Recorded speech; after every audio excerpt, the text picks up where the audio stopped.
Welcome. Recording in progress. Thank you. Welcome to the June 4th, 2024 regular meeting of the Ann Arbor Planning Commission. For detailed information on meeting procedures, please review the full printed meeting agenda provided.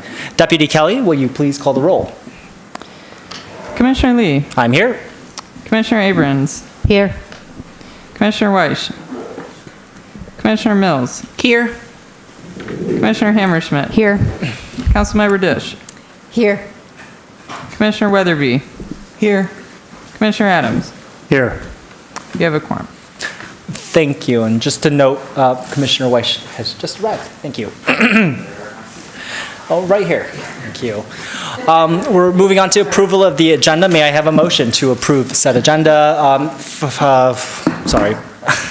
Moved by Commissioner Weatherby, seconded by Commissioner Mills. All those in favor of the motion say aye. Aye. Any opposed? Seeing none, the motion carries. May I have a motion to approve the minutes of the May 21st, 2024? Moved by Commissioner Abrams, seconded by Commissioner Mills. All those in favor, any discussion of the minutes? Seeing none, all those in favor of the motion, please say aye. Aye. Any opposed? Seeing none, the motion carries. Next up are reports from the Planning Commission and written communications. We'll move on to Councilmember Dish. Yes. Yes. Okay. So it was a busy night last night in council land, and council on second reading passed the 732 Packard PUD zoning supplemental regulations and site plan. In addition, council approved the supplemental regulation, no, does that make sense? For 416 Longshore Drive, whatever it was that we had. Development agreement. We approved it. And then we also authorized the city to move forward negotiating with a 6-month negotiation period for a purchase agreement for 415 West Washington. And that agreement, as it looks right now, goes beyond the things that we built into the concept plan and PUD when we rezoned. So that was pretty exciting when we, the Planning Commission, and then subsequently the council. And that's all I can remember that you would be excited about, but if there's anyone who has anything to add, please do. Thank you. Deputy Kelly. For the manager report, I would like to share that the comprehensive plan online survey will be closed in the next few weeks. There will be an announcement letting everyone know when that date will be. And the June 15th Summer Festival event from 5 to 9 p.m., we'd like to invite planning commissioners to join us for engagement with the community. Thank you. Do any other commissioners have, or committee liaisons have anything to report?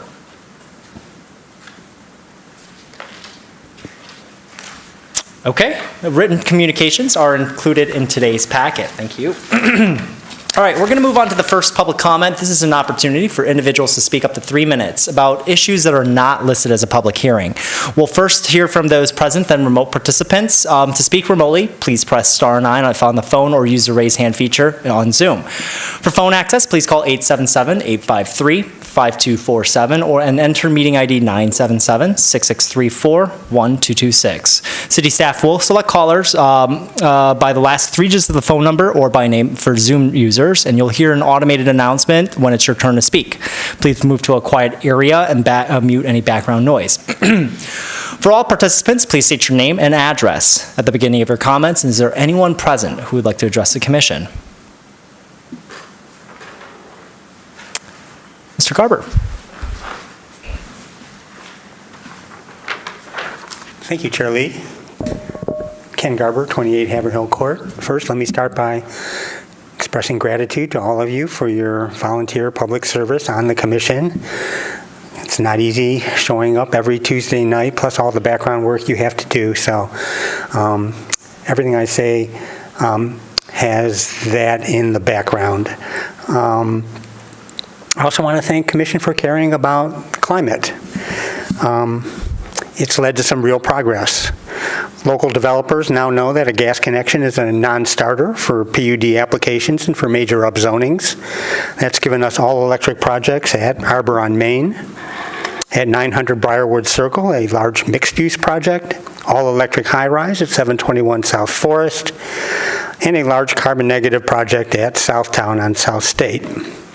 I was going to include 732 Packard, the project that Councilmember Dish just mentioned was approved last night at second reading, but I'm just coming back from a meeting, and the developer, Core Spaces, was just told this morning by DTE that DTE doesn't have the juice for it. So this is an issue that is very frustrating, and I think we have to deal with on some level. Otherwise, fossil gas should be unacceptable in all new construction, just like you don't dump raw sewage into the Huron River. Right now, the costs of burning fossil gas are externalized, with the atmosphere serving as an open sewer for CO2 emissions. We're mostly insulated from those costs here, but they're paid by poor people in the global south. Massive flooding in Pakistan and Libya, drought in Sudan and Guatemala, wildfires in Brazil, extreme heat all over. Today's high temperature in Delhi was 45 degrees Celsius or 113 degrees Fahrenheit. In Mexico, for the last month, temperatures have regularly exceeded that in most of the country, and you probably saw the story about howler monkeys falling dead from trees in the rainforest in the state of Tabasco, and it's not even summer yet. It's our emissions really causing this, not India's or Mexico's, where per capita emissions are a fraction of ours, not to mention our legacy of historical emissions. As a rich country and city that have long benefited from fossil fuels, we need to eliminate them as soon as possible. Thank you for doing your part in new construction to make that happen. Just a reminder, buildings account for 65% of the city's Scope 1 and Scope 2 emissions. So in this room is where the biggest impact on climate happens in this city. So thank you for being a part of that. Thank you, Mr. Garber.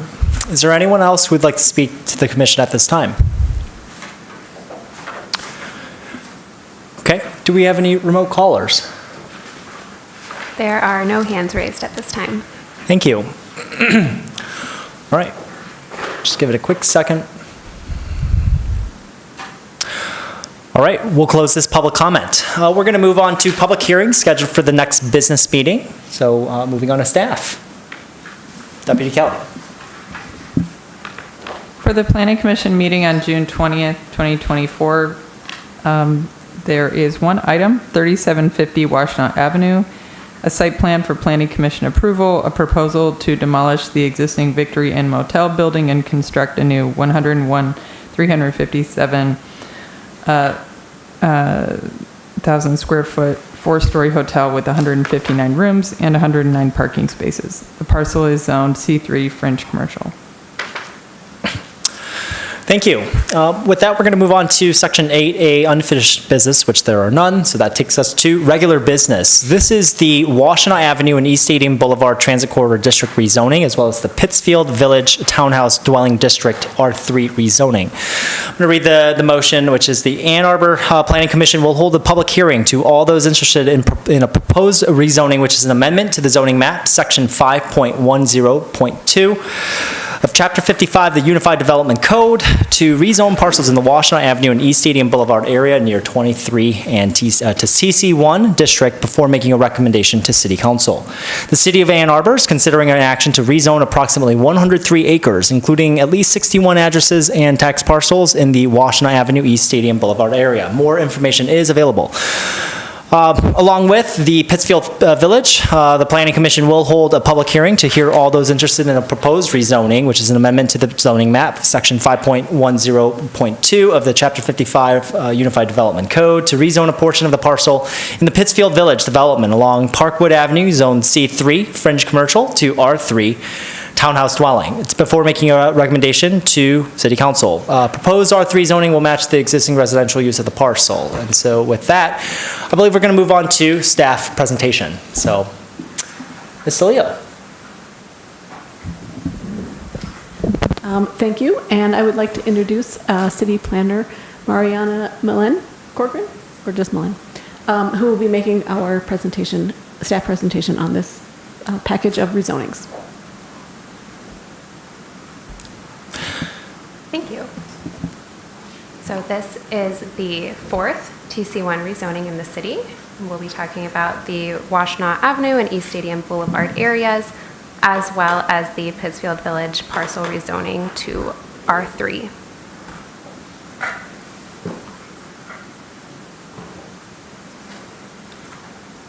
These are maps of the two discontiguous areas along Washtenaw Avenue that are proposed to be rezoned to TC1. On the right is the east area along Washtenaw Avenue between US 23 and Platt Road. And on the left is the more west area, which is Washtenaw, where it meets East Stadium Boulevard, and Stadium between Washtenaw Avenue and St. Francis Boulevard.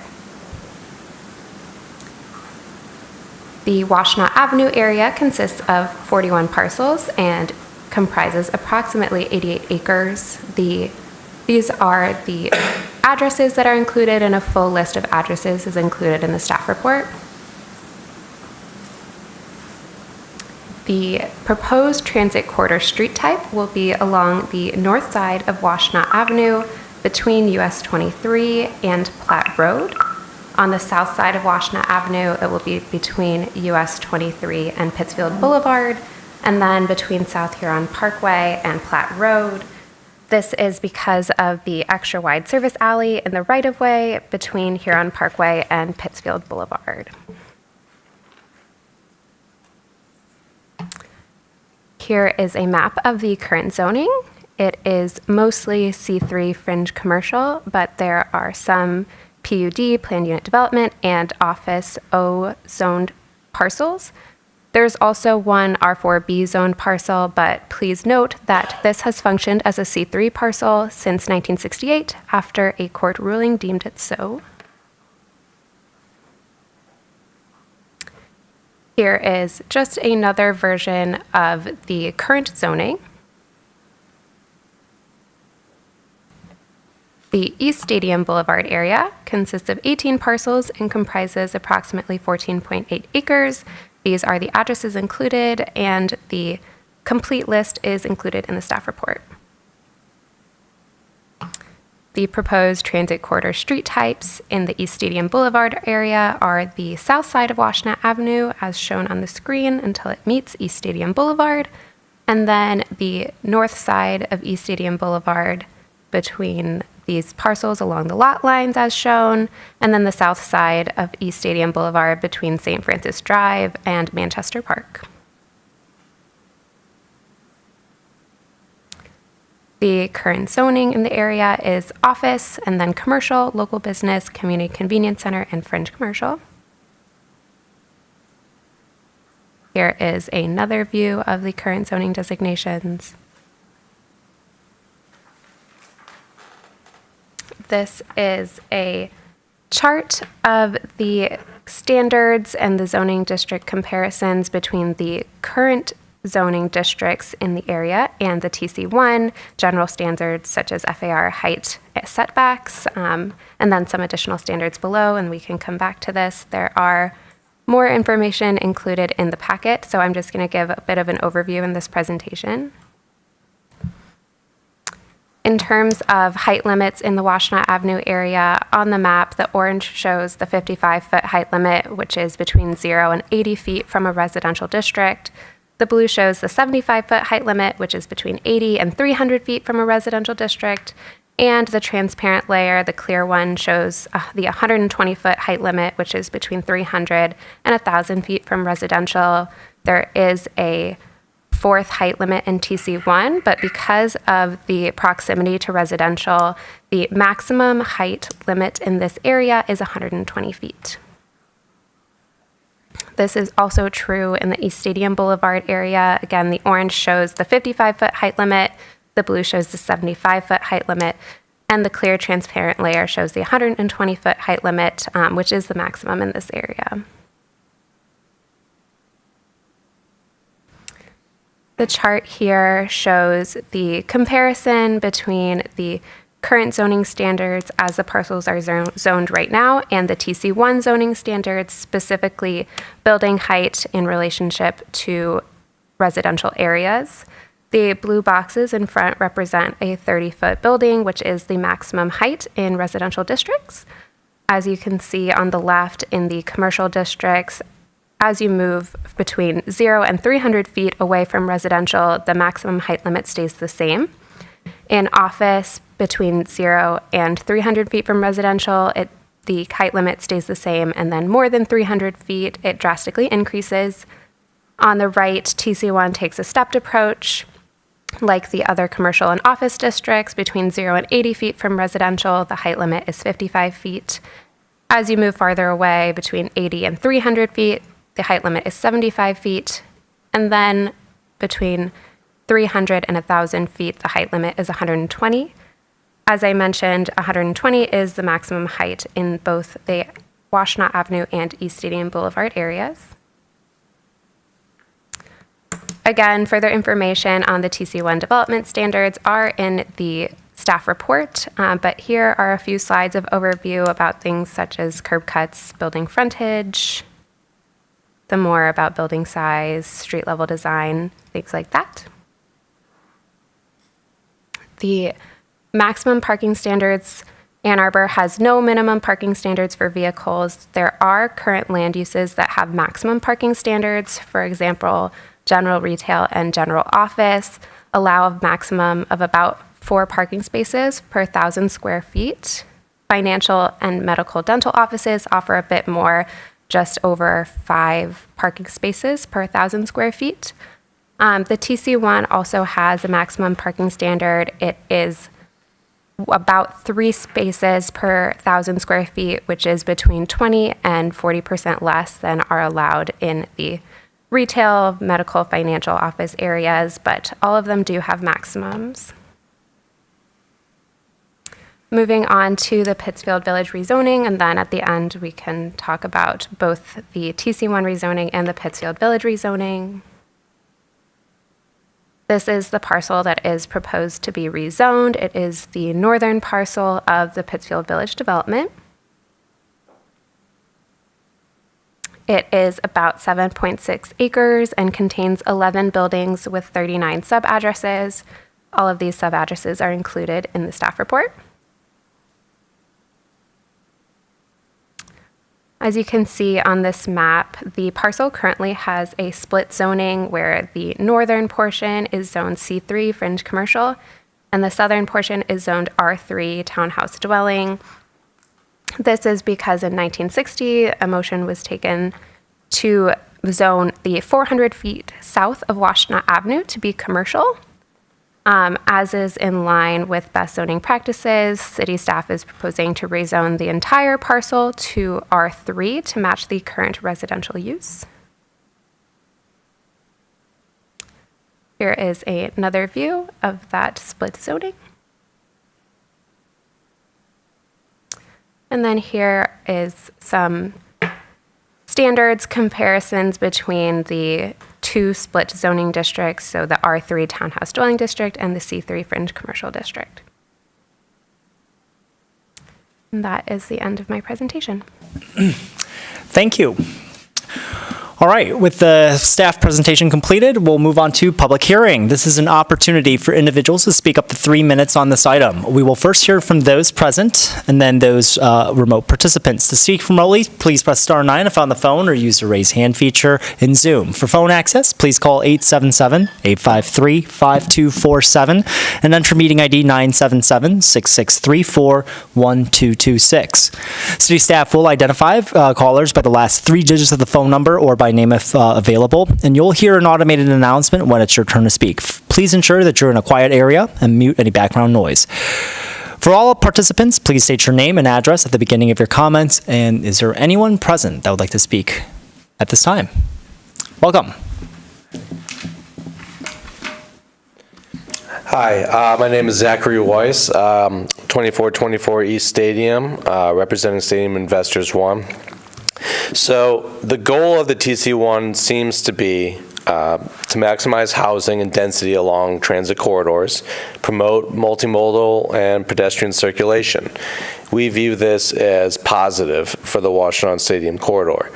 However, embracing transit-oriented development does not have to mean adopting rules and regulations that mandate only one type of development and disadvantage certain other things like automobile access and circulation. The goal should be to make development in these areas easier, not harder. The box to fit in should not be so small as to inhibit potential development. So what are the types of TC1 rules that are making this box smaller? There are several rules as part of the TC1 that limit the massing of buildings, that mandate preferential developments of small buildings on small blocks over other types of buildings, and we believe this will hinder the goal of increased transit ridership rather than support it. It'll hinder development overall as well. The potential rules of this ordinance that will make the enactment of development nodes around transit stops more difficult, like the restriction on housing within 100 feet of a signalized intersection. That can be especially problematic in an irregular intersection like Washington Stadium. The village concept of small blocks and small buildings may work in grid like downtown, but may not apply to many of the properties in these corridors. Regulating building layout and massing can be accomplished in several different ways, such as bump outs, articulation, materials, grade changes, and so on, without heavy-handed mandates on building layouts, preferred shapes, maximum sizes, and other things that sometimes seem arbitrary. Additionally, the proposed amendment that limits developments to only 2 curb cuts, regardless of size or frontage or corner, will not help to promote multimodal transportation and may even cause future safety concerns involving auto traffic that will undoubtedly remain in the area and probably even grow. In conclusion, we support a simple, balanced approach to the transit-oriented development that contains certain guardrails versus an ordinance that is too complex to achieve success. Thank you. Thank you. Is there anyone else who would like to address the commission at this time that's presently here?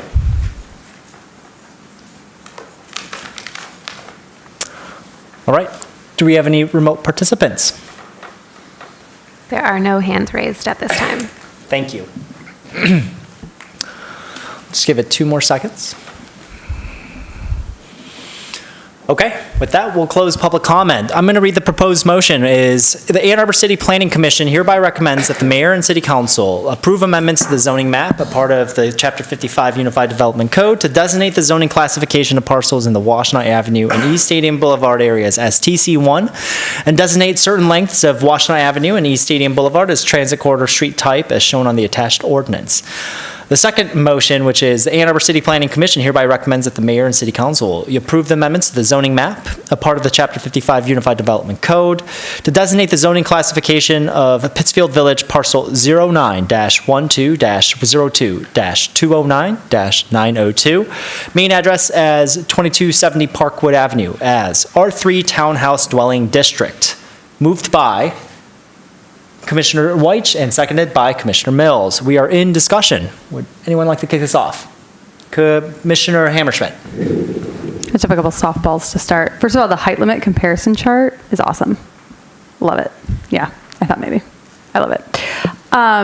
Okay, can you refresh my memory on once we rezoned to TC1, can owners make interior improvements or tenants make interior improvements to their spaces?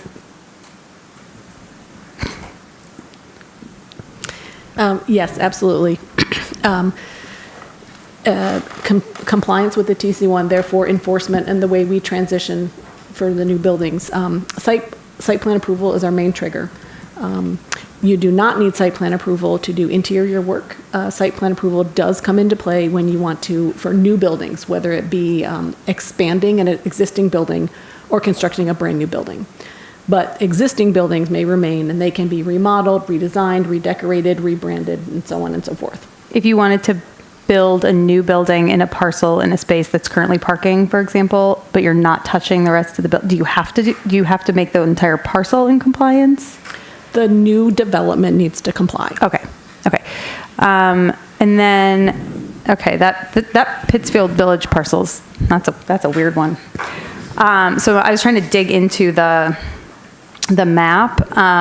It's a really interestingly shaped parcel, and there's like, it looks like their condo building is attached to a commercial building. Like, how is that splitting? Like, It is unusual. We did look into this, and our first reaction was there's been an error on the zoning map, and research, it is not an error. It was planned to be split zoned. And then, yes, the parcel is quite irregularly shaped, and it's got a little more frontage on Pittsfield Boulevard. And there is a building that I would have to assume has an interior demising wall. That means it's two buildings that are attached, and the property line is down those buildings. This is a situation that we have downtown a lot. And here it's going to be a case that where not only is the property line through the building where these walls are, but also the zoning boundary will be there.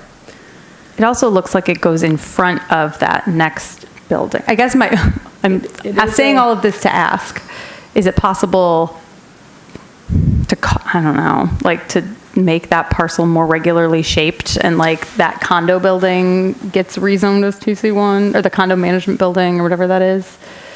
Yeah. I mean, can we split that parcel to make it less of a strange situation? Yeah.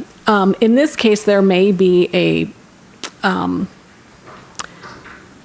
the zoning and, well, let me back up.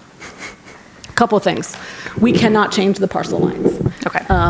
Who can? Who can? The two owners Okay. can work together Okay. in selling and buying or trading or whatever that they do to their land. And it may or may not involve redoing master deeds and condominium documents. I won't go there. Okay. There may be some distortion between the parcel lines and the aerial photo, and the buildings might actually not. The error would be the parcel lines are deemed correct, but maybe there's been some distortion, and it looks like the building is behind the line, the property line. Maybe that's not actually the case. To know that for sure, the property would need to be surveyed.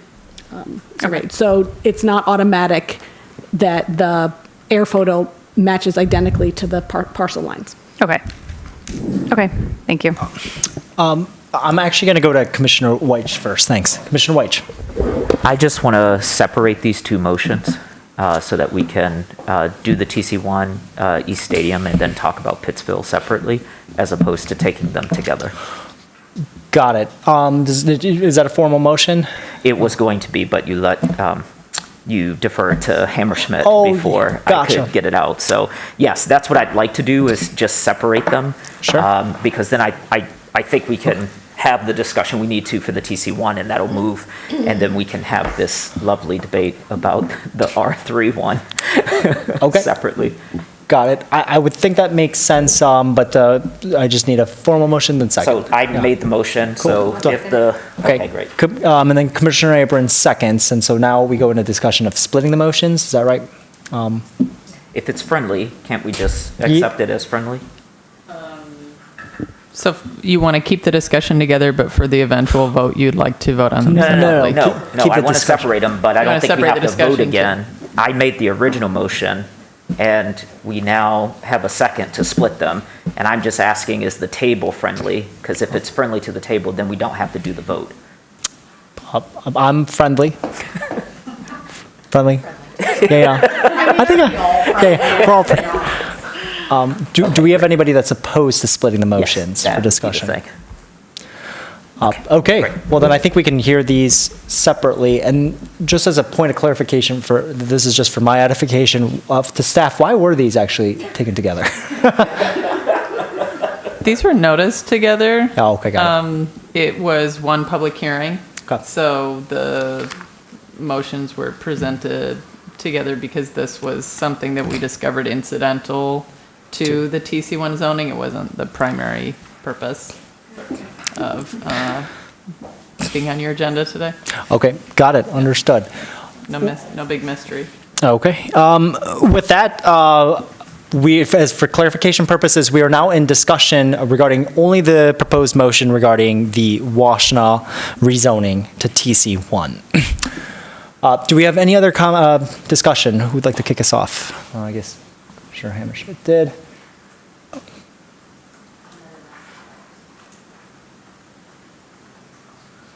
Councilmember Dish.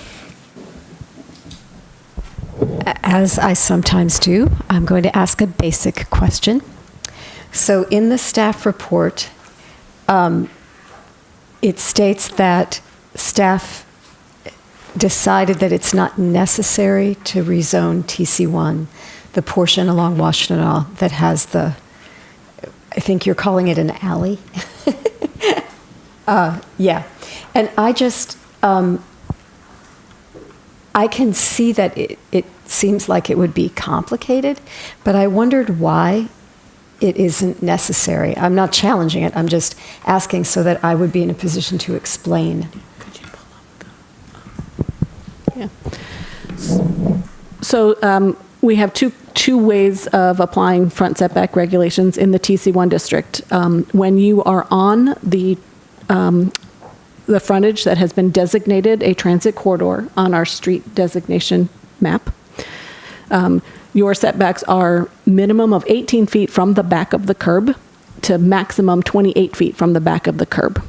And that purpose is to allow sufficient width between the curb and the building face, regardless of where the property line is, so that we can get adequate and comfortable pedestrian circulation, some room for amenity zones, and so on and so forth. When you are not, when your frontage is not designated a transit corridor, minimum setback is 0, maximum setback is either 15 feet for a mixed-use building or 20 feet if you're in solely an apartment building. Here, which curb line, it would introduce more confusion than necessary. Which curb line are you taking it from? Are you taking it from the travel lanes, from the far edge of the service drive, the near edge of the service drive? And there is already plenty of room for adequate pedestrian movement, amenity zones, and so forth. It's conceivable, maybe unlikely, but it's conceivable that in the future the service lane has no parking in it. It's a pedestrian, it's an expanded sidewalk. We don't know. But we don't feel that we need to preserve or make sure that buildings are set back farther from it to preserve those options. Just the front lot line on this block will more than adequately save for whatever designs might come along in the future. So that is why this one block does not have TC1 front, is not proposed to have a TC1 frontage designation.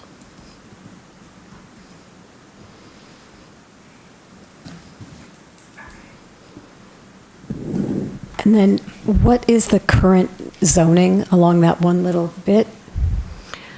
Well, zoning is taken to the middle of the road. And so, both in this case, both sides of the road are C3, so the road itself is also zone C3. And so, I'm sorry, I should know the answer to this, but is residential allowed in C3? Residential is allowed. Is allowed in C3, okay. So it's probably just not allowed to be as tall as TC1 would allow it? The C3 district has a 55-foot height limit. Yeah. So, and it's a mixed-use district. It allows it allows all forms of residential, single-family, two-family, multifamily. It allows it either side by side or in actual mixed-use buildings. Mm-hmm. Buildings can be a single use, multiple uses. You could have single-use buildings, but multiple uses on a site and so forth. It does allow for a lot of flexibility. Mm-hmm. It also allows for 200% floor area ratio and a 55-foot height limit. So it can have apartment buildings. It can have ground floor retail apartments above. Mm-hmm. It can have no residential. Mm-hmm. Okay, so I guess then we're not really losing much development possibility this way. So related to the setback designation or just rezoning to TC1? Just the height. I'm just grappling with the height in my head. So, for the outermost edges of the proposed TC1 district, it's going to be the same. And so here, it's going to be the orange area. Zero difference between TC1 and the existing zoning designation in that orange area. Both are 55 feet height, maximum height limit. In the blue area, the TC1 district is going to allow a 75-foot building, whereas if it remains C3, it's going to allow 55 feet. right, so 5 stories there, 6 to 7 stories in TC1. Correct. Yeah, so it's not much. Okay, Yeah. thank you. Thank you for talking me through that. Thank you, Councilmember Dish. Commissioner Mills. This is also in the lines of like, I should know this, and we've been talking about this a lot, but I just want to verify. So, other than the setback distances, that portion that is not deemed the transit corridor frontage, what are the other implications? And what's in my mind is I recall from our discussion around Eisenhower and State that the whatever, I can't remember the name of the road that's on the east, is not a transit corridor maybe. And so like what things look like on that are different, like active uses maybe. So can you talk us through the other implications of it not being a transit corridor designation on that portion of the road? Yeah. As of today, the only difference is front setback. That is the only thing that a transit corridor street type designation controls. Otherwise remains the same. The Ordinance Revisions Committee and I believe the Planning Commission had a working session discussion on other text amendments that so far are stalled in committee, if you will. And one of those things that was discussed would be maybe to change the active use component specific to a parking structure on when you are not designated a transit corridor. For broader background, parking structures in the D1 and D2 and TC1 district are required to have active uses. I will note that's not the language in the code, but for discussion purposes, they're required to have active uses on their first floor. We don't want anyone walking past a parking structure and it be parking, like to have an active use, any type of retail, office, so forth. And that's a requirement in the code. It's not necessarily specific to TC1, it's specific to parking structures. So there has been a request to consider maybe that remains in place downtown, D1 and D2, and remains in place on TC1 transit corridor streets, but is either not in place at all or maybe is half as much on an undesignated street. That's not on the books today. So what it would mean here is if somebody proposed a parking structure on right there adjacent to the service alley, or maybe adjacent to on Huron Parkway, on the side of Pittsfield Boulevard, on Platte, and those amendments go through, then maybe that first floor of the parking structure might look different.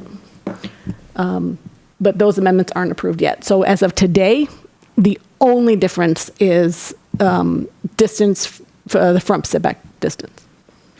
Okay. And so this instance of that portion of the road not being designated a transit corridor could come into play.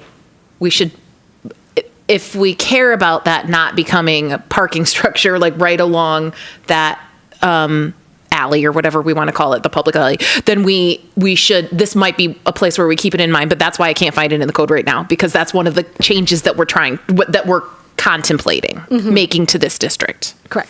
Okay. The other thing in the world of TC1 that I should know, but that is coming into play, I mean, much of this corridor is not super deep, right? So the idea that it's not going to be an entire village is true for most of it. However, the northeasternmost parcel is really deep. And so for my refresher and for everyone else's too. I know that one of the things that we're contemplating is what is the maximum block size? But also, can you remind us about how that applies along the frontage, along the public road, and any streets that might be made in an internal village, and the buildings that are in that internal village, let's say, deeper into the lot is what I'm trying to get at from the internal village. What are the design requirements for those internal buildings versus those along the public street? So right now, the TC1 district implies that you should break up your site into village-like blocks. But what it just actually has in terms of regulating standards are buildings. The building width parallel to the street cannot be any more than 250 feet. And that would be, even if it's the second row or third row building or whatever, building width is 250 feet parallel to the street, and then the maximum diagonal is 360, which is basically a 250-foot square has a maximum diagonal of about 360. And then the building frontage, the front of the parcel, you have to fill it up 70% of the lot width with buildings. And then the space between the other 30%, that's where your driveway goes. That's the sidewalk between your buildings that are only 250 feet wide and so forth. So it's leading you, the design standards are leading you to make yourself up into squares and blocks because there's a maximum building size, at least the footprint. And it applies to all new buildings. How does that 70% frontage though apply to those interior streets? It doesn't. It only applies to what's on Washtenaw in this case. Yeah, on the public street, because we are trying to front load the development, get the development to have the shortest possible walk between the place you want to go and then your mode of transportation. And the active use requirements similarly are, am I right that is about what, well, right now it is both, it is any public road, but again, not private internal road. Correct. Okay. Yeah. So, and the transparency requirements and all of that kind of stuff, some of the design standards, is that true? That is true. That is from the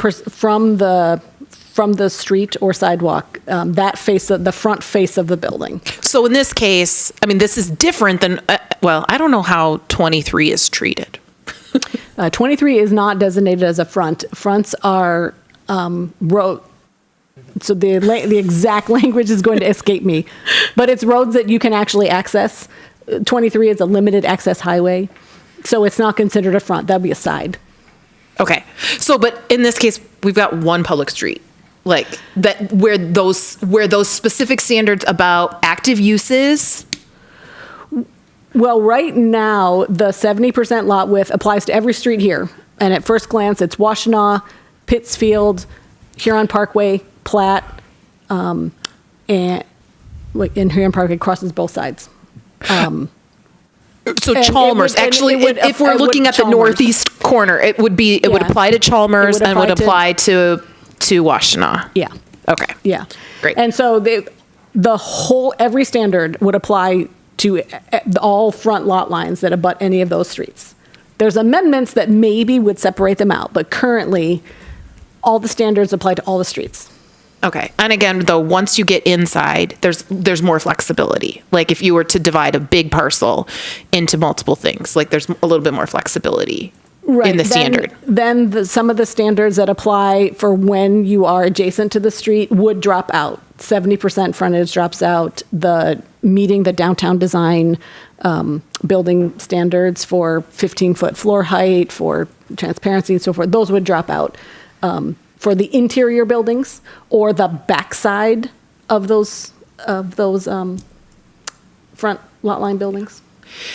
So, obviously, a lot of this is because this is a new district. This is a contemplated a change, but also it's an incremental change. Like it doesn't, just because we rezone it doesn't make that there's going to be a change overnight. And so to the question that Commissioner Hammerschmidt asked about like continuing on, what's allowed to continue on, what's there now, but also it doesn't necessarily mean that there can't be buildings that would be in the interior of some of these, particularly of the larger lots, that are less active uses, transparency in the front kind of thing.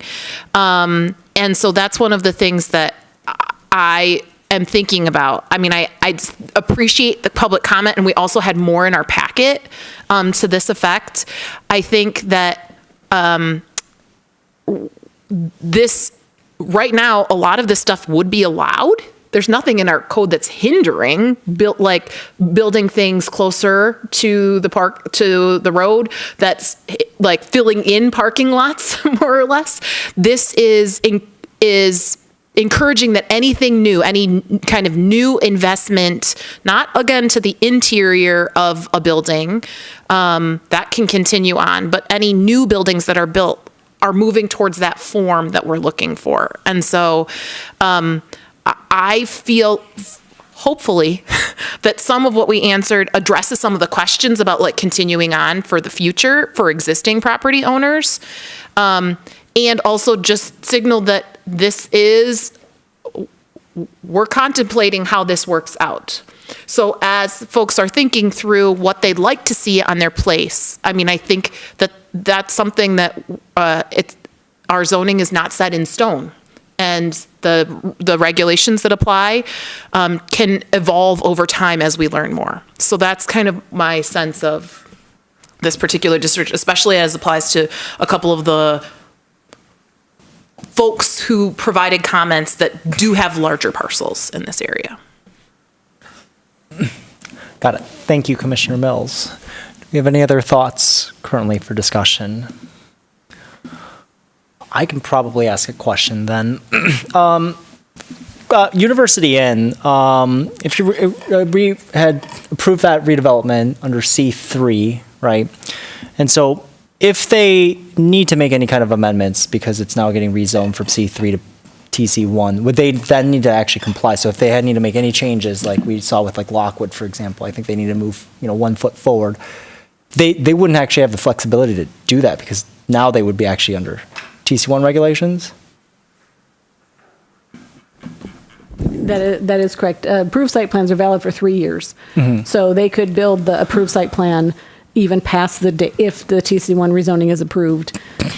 They have a site plan. Site plan entitles you to pull permits from 3 years from the date of approval. And then once you start, you can continue even if it then goes beyond the 3-year mark. Mm-hmm. However, a new site plan would need to comply with new standards. If they needed to make like a small revision or something like that, they find something on the site conditions or something. I'm just thinking practically from a standpoint of, we've made changes to site plans before, but that's just one of the, properties I noted that was, Yeah, I think that if they needed to do a true revision to the plan, say there was something underground, they need to relocate some trees and so forth, that can be handled administratively. But if they wanted to move the building placement or if they wanted a building addition or enlarge the site, any new site plan would be superseding and replacing the old plan. It wouldn't be tacking on, it would be superseding. Okay, got it. Thank you. So there is a potential, risk as I don't know exactly how far they are with construction. Actually, I haven't taken a look at the site, but I just wanted to bring that up as a discussion point. And then for modification, like Arbor land, for example, there's a vast majority of it that can go up to, 120 feet or like it's the clear. But so on the periphery, it's 75 feet and then it can step up essentially. Or is it like if any portion of the property is? No, okay, so it's it can step just up. within those, it's a variable height limit over the single property. Got it. Okay, understood. Thank you. Last question I have, actually, while other people think of questions, but are there instances where the 2 curb cut maximums can hurt us? And I only think about that, like I'm looking at like Trader Joe's, for example, like they have 1 curb cut currently. It's like, and I know that if they came to us and asked for 2, then they would need to comply with site plans, but it's 2 curb cuts per parcel, and I'm just wondering, I'm asking the question purely from a theoretical perspective. Yeah, so the code as currently stated, when you are in the there are 2 separate standards. One is everybody else, and then there's a standard for the TC1 district. Everybody else gets 1 curb cut for the first 100 feet, a second curb cut for the second 100 feet. And then you get additional curb cuts based on 600-foot increments. So if you had a 700-foot parcel, first 100 gets 1 curb cut, second 100 to 200 gets a third, but you only have 500 left, not 600, so you remain at 2. But if you had 900 feet, you get all 3. TC1 district does not increments. It says if you are a small parcel, and it defines small as 250 feet width, you get 1 curb cut. If you're a big parcel, and it's very straightforward, your big parcel means you're more than 250 feet of width, you get 2 curb cuts. So it's not incremental, it's small and large. There is an amendment that has been requested to somehow the amendment was it be based on frontage, but we're discussing just a variety of ways to both meet the intent of the TC1 district and allow much larger sites or sites with a lot of frontage to have something more than just 2. Gotcha. Thank you. I was just looking for some clarification. So those are the ones I have for the time being. Do we have any other thoughts on or discussion points that the commission wants to talk about?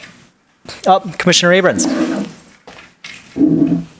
I just wanted to kind of also make it really clear that to some of the people who have come to us about specific parts of the TC1 that they are finding challenging or want to discuss, we are in discussion about a few amendments to the ordinance, and I think there are avenues for having those conversations and submitting petitions to change them. So some of them are things which are mentioned in a letter that we got from the owners of Arbor land, like curb cuts. And I think there are some things that were also in this letter we got from the owners of Arbor land that maybe, and this is maybe what Commissioner Mills was getting at, I think maybe misread the ordinance or assume that there are stricter regulations in the ordinance than there are. So I think part of what we also need to do is kind of educate and make sure we all understand exactly what it is the ordinance is saying, and if we see a need to change it, then that's something that's always possible for any part of the UDC. But one question I had about, maybe going back to Commissioner Hammerschmidt's original question about making renovations or upgrades to a site like Arbor land, if, for instance, the owner wanted to demolish the Office Max store and build something new there, how would we approach the 250-foot block requirement if it's a kind of island in a sea of parking that they don't plan to change? Because you described that the new development has to kind of meet the code, but Kroger, Old Navy, all that stuff can just stay as is. So how would you approach something like that? The TC1 district was crafted really with infill development in mind. And it was acknowledged, it was a known fact that it was going on commercial corridors that have some fairly traditional shopping centers. So all of the existing buildings can remain. It's partially the reason why there's no FAR limit. Did not want to penalize, did not want to force the demolition of any useful building. But we wanted to make it as easy as possible to add more buildings, infill. But we did make it, we want those buildings to go up front. We want them to be at least 2 stories. We don't want them to be too big. We prefer them to be smaller footprint and taller. So that new building there, it's going to have to meet the setback requirements, which is a minimum and maximum. So that building may not be able to, they can demolish the Office Max, but maybe the new building can't go there. They first have to put the buildings up front, meet the frontage requirements, meet the minimum, maximum front setback requirements. And then they can add more in the back. So no new construction on the parcel could occur that did not comply, meaning Right. the first thing they do would have to be meet the frontage requirement, Yes. the setback requirement, Yeah. the curb cut requirement. Okay. Yeah. And then, But the existing buildings, the ones they choose to remain, they can remain there, stay open for business, that's great. Okay. I think there's a lot of complexity there, more than we'll unpack this evening, but I think it's something to keep thinking about. Thanks. Thank you. Any other commissioners with thoughts on that? That is a very complicated topic about whether that building envelope is the one that we're just going to be living with renovations relative to, possible reconstruction. So I think of kind of Sears, right, or Briarwood as a possible kind of like comparison to that, right? Setback, larger mall kind of concept, and whether that building envelope just ends up getting reutilized versus actually redeveloped, unless there's a PUD approach, I suppose. I would point out that the C3 district also has a minimum and maximum building setback. Mm-hmm. Any other thoughts?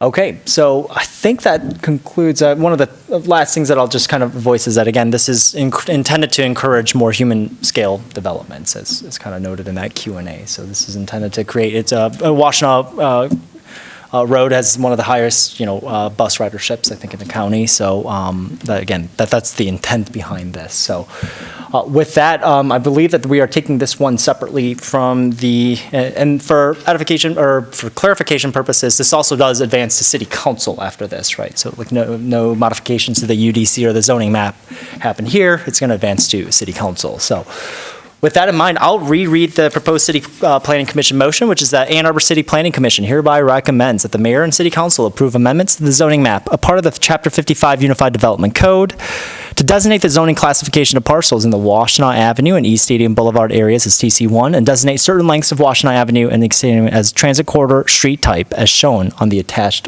ordinance. With that, we will move to roll call votes. Commissioner Adams. Yes. Commissioner Weatherby. Yes. Commissioner Mills. Yes. Councilmember Dish. Yes. Commissioner Hammerschmidt. Yes. Commissioner Weich. Yes. Commissioner Abrams. Yes. Commissioner Lee. Yes. That carries. Okay, that motion carries. We are now back to the original, the other motion that was split off here regarding the 2270 Parkwood Avenue, the R3 Townhouse District. So we are back in discussion about that. So anyone like to kick us off specifically for that? Commissioner Weich. Okay, so this was complicated, sort of looking at this. Is it possible for staff to put up slide 22 from the presentation? I think is where I'd like to start.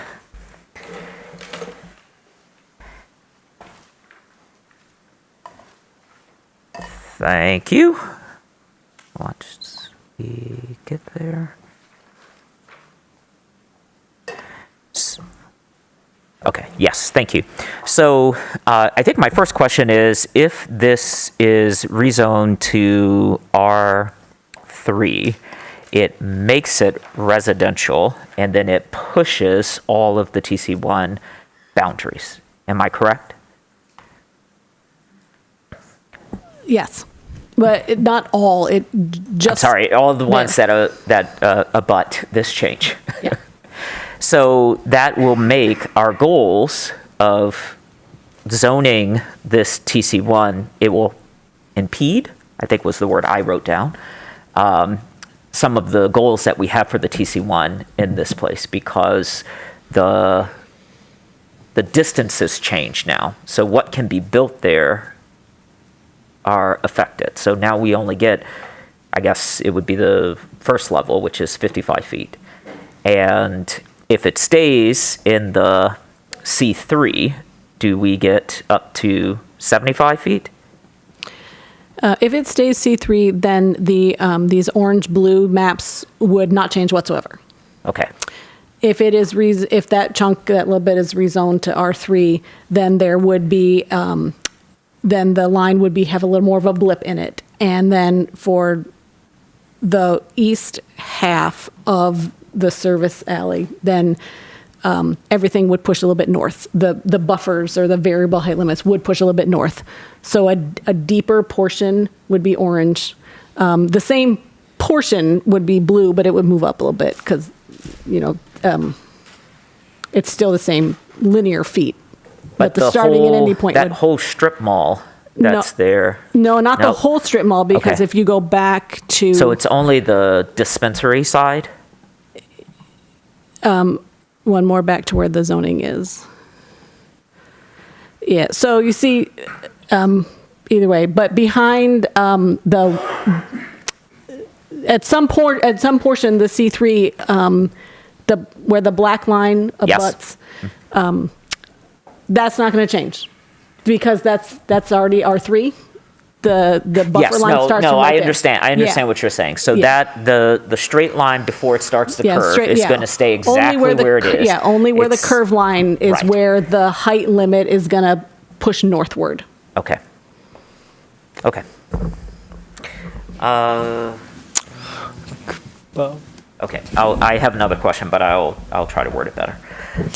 Okay, thanks. Commissioner Abrams. Since I think the question here is why not C3, maybe we could hear from staff about the logic for rezoning it to R3 as opposed to C3. Well,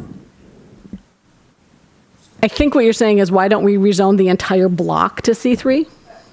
Well, we're being asked to Or just leave it- or rezone the just leave it parcel, alone. right, to R3. I mean, partially rezone, but Yeah, Yeah. single, and so we could also say that it should toggle to C3 instead of R3. well, it wouldn't be so much toggling. It would be, deny this, everything remains exactly the same. So in the black parcel, it would not change. No, wouldn't the yellow change to red? No, we are not proposing that. We are only proposing the red change to orange, to continued. Right, but there was a fork in the road where you could have proposed the other. I'm just asking, was that ever on the table, and why? If not, why not?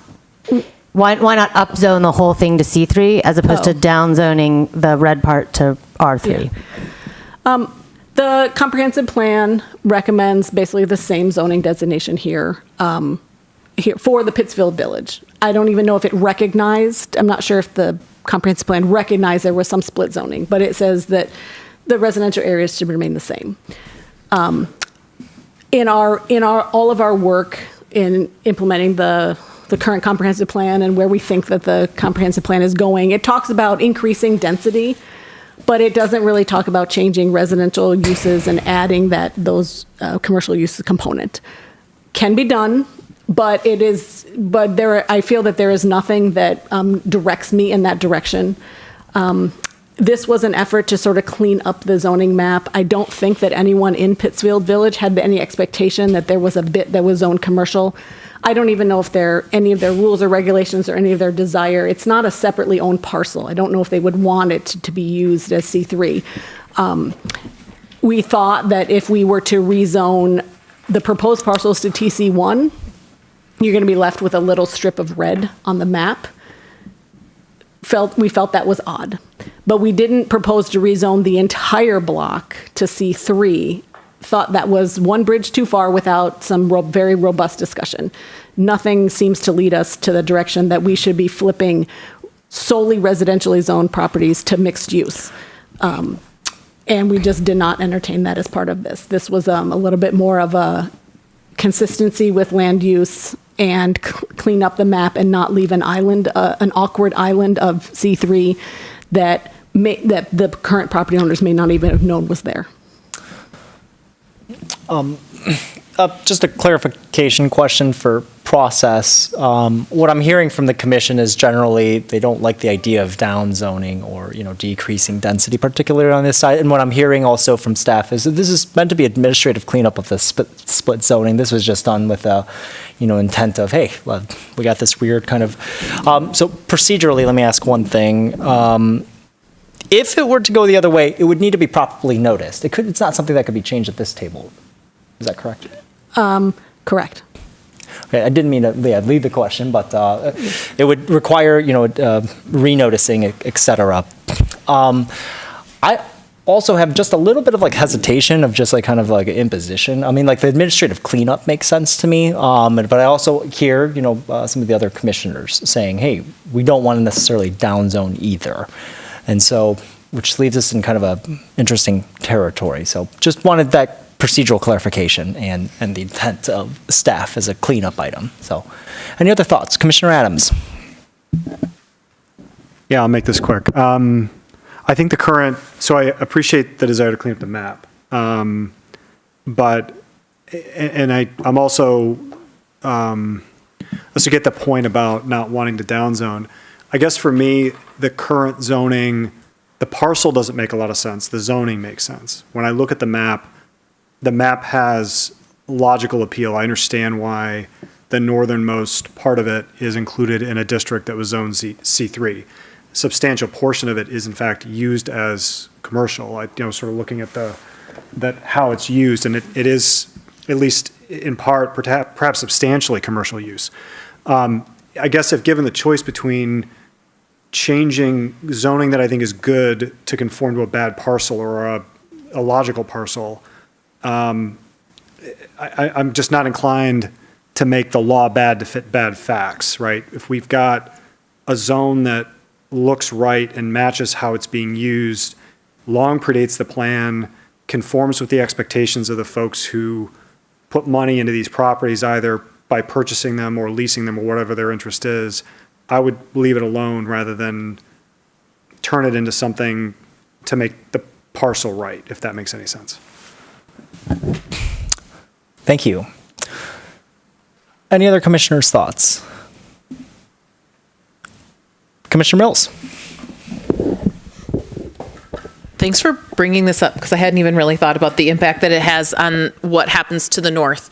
And I agree with what Commissioner Adams just said. A question that I have, in part, about kind of what the long-term expectations are here. Is there anything about what's built here now in R3, or what's built there that is non-conforming?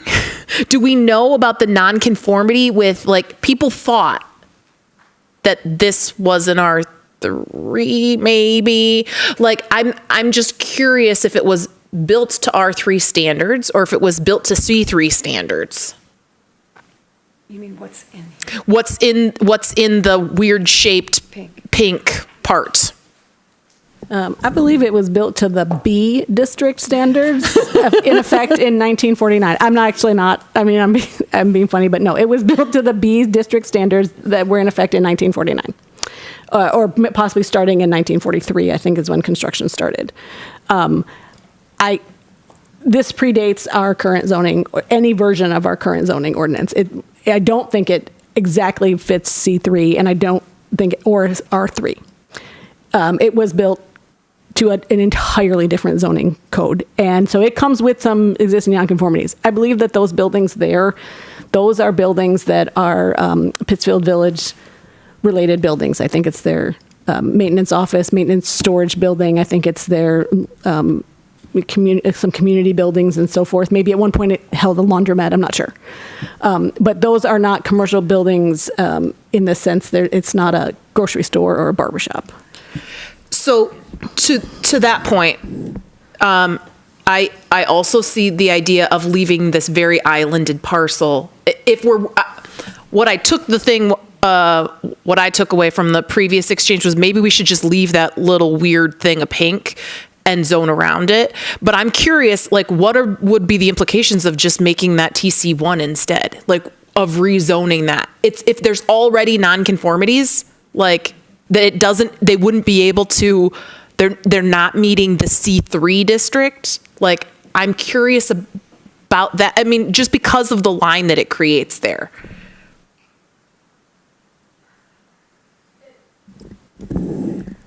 It could be rezoned. It could also be zoned TC1. For that matter, it could be zoned office. It could be zoned anything. I personally would be more in favor of then maybe like hiring a surveyor and being more careful about the designation of the boundary line. It looks from the air photo that some of the town, not only are some of the non-dwelling units included in the pink, but it looks like maybe a couple of the actual townhomes are included. I would prefer to be much more precise than if you're gonna separate out the existing Pittsfield Village townhouses from their non-dwelling unit buildings. My recommendation would be then to postpone and somehow get a more accurate survey and to survey that line. Okay. Commissioner Weich. I was just going to ask what our procedures were for either withdrawing this motion or postponing it so that we don't send this forward to City Council. This is just procedures. Like what? Yeah. What are the procedures? Yeah, I think you should recommend, you should not support it. You should recommend denial of the motion. You can't withdraw it.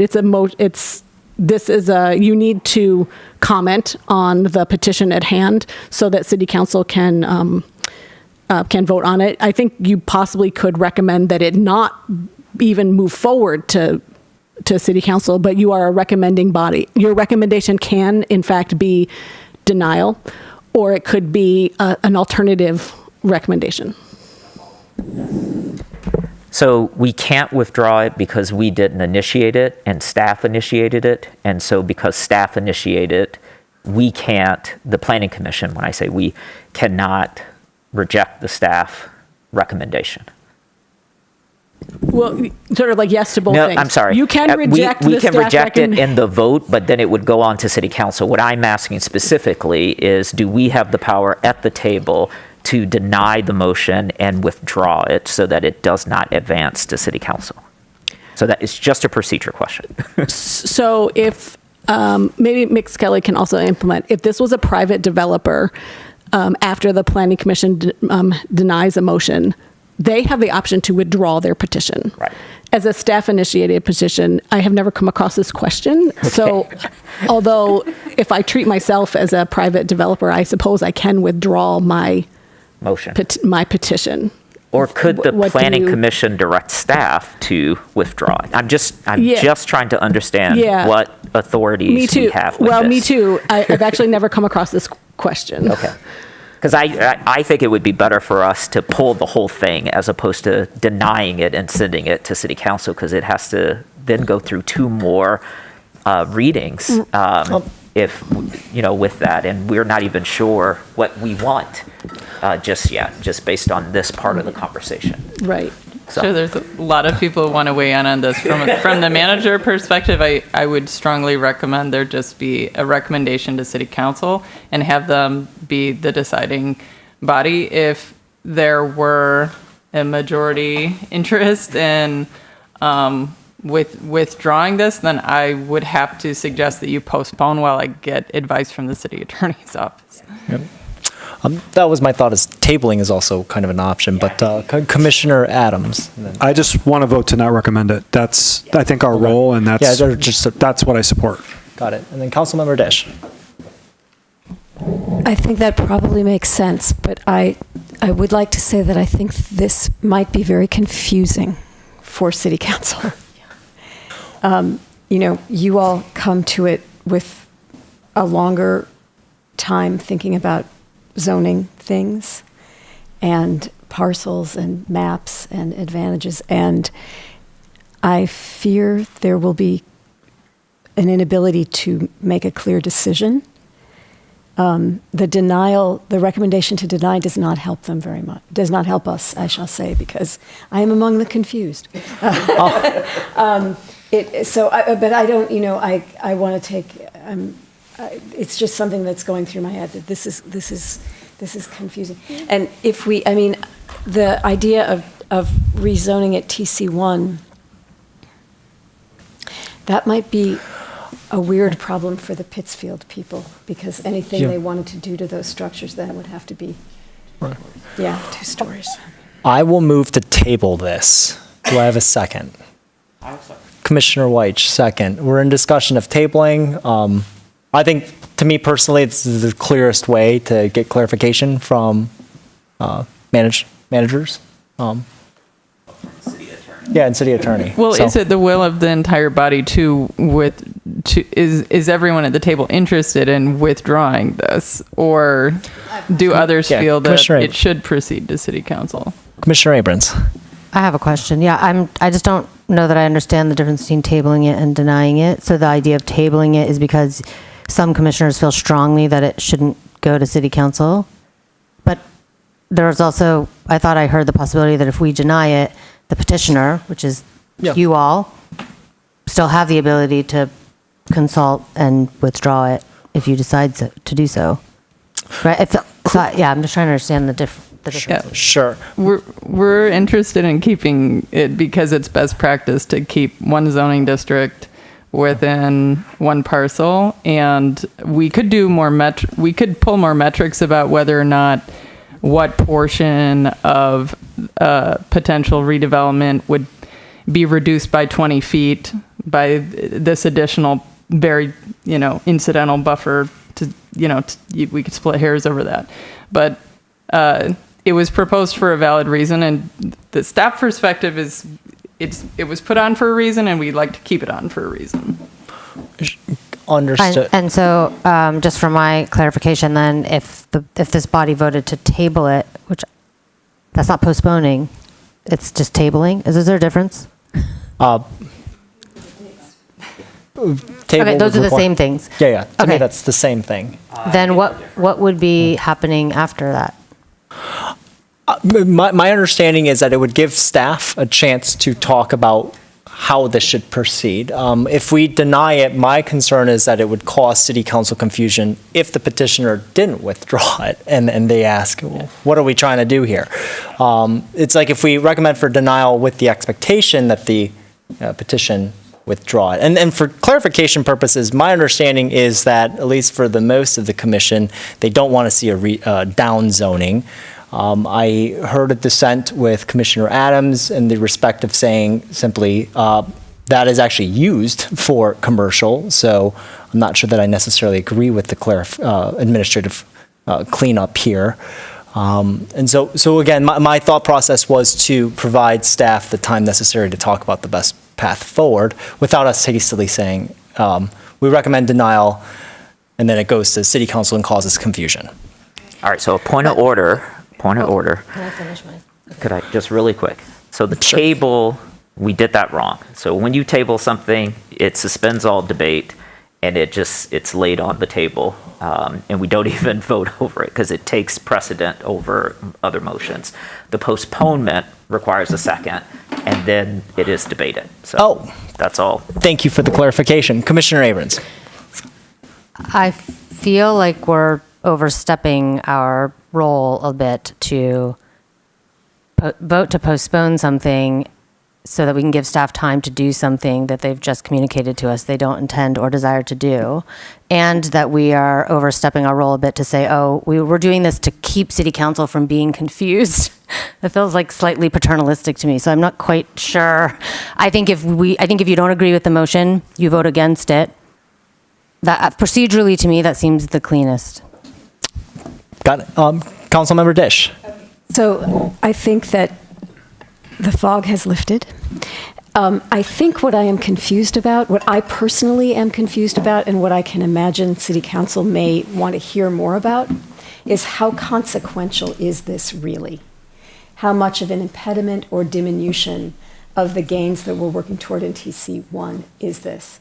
That would be information that could be provided either in response to a council member question, or it could be built into the staff report, which would be slightly different than the one you've already written, however you would want to do it. Because I think that will be the issue. For this body to deny it without a clear statement of what exactly is the problem would be confusing.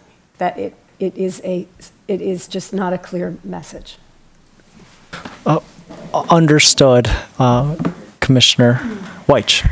And I think to my earlier point about trying to understand what this body is allowed to do, I think if I heard Planner DeLeo correctly, you've never been asked this question.